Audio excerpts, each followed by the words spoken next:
Okay? Pero kung mga homemade lang, hindi kaunting regado lang, Diyos ko po. Papakadamihan pa, di ba?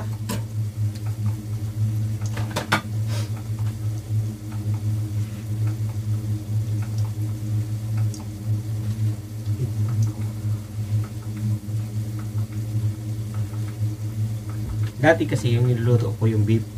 So bumili kami ng chicken, dinaray namin yung chicken. So masarap pala. Saka mura pa to, no guys. Isang balot niyan, yung isang balot niyan ay ang laman ay 12 pieces. So 10 real lang. 9.95 lang siya. O chicken yun ha, chicken. So napakamura. Isa sa beef mga idol, 46 yata yung beef, 24 pieces. So, manipis pa siya, ang nipis. So, sabi ko, try muna natin yung chicken. So, yun, nagustuhan namin.